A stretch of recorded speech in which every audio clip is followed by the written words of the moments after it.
We've got lots of new hunters and fishers in Utah this year taking advantage of the great outdoors. So let's go over the rules. Make sure you don't lose that license. Here to explain, Captain Wyatt Bubak from the Utah Division of Wildlife Resources. Wyatt, thanks so much for doing this for us this morning. My pleasure. Sorry I couldn't be there in person.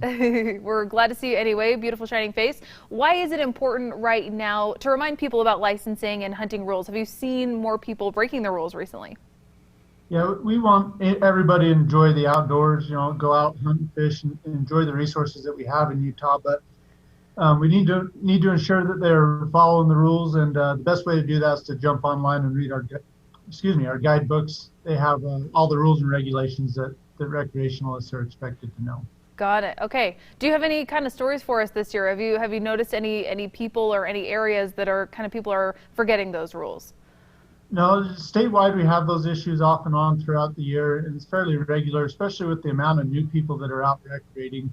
A lot of those are accidental, just lack of knowledge and new to the sport, and that's where those guidebooks come into play.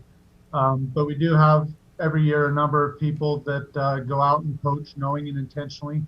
They know what they're doing is wrong, they know it's illegal, but they do it anyways, and that's kind of where our license suspension process comes into play.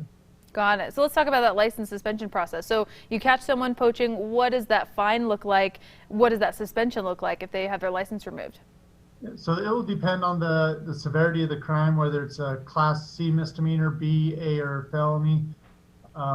Those suspensions will be anywhere from 1, 3, 5, or 7 years, depending on the class of crime that they get charged with. And then if the animal is a trophy animal, or if they're on suspension when they commit the crime, then those suspensions will be doubled. So typically our suspensions range anywhere from 1 to 14 years. Got it. That's a long time.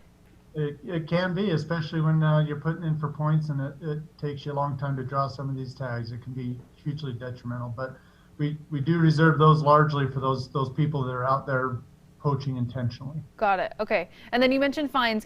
I missed the number though. How much can a fine be if you're caught doing something like that? Yeah, it'll range based on the severity of the crime.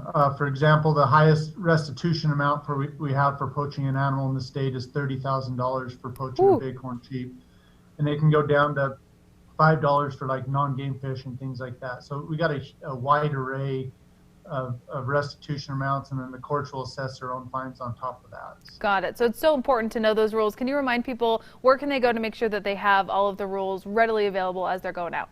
Certainly. Our website at wildlife.utah.gov.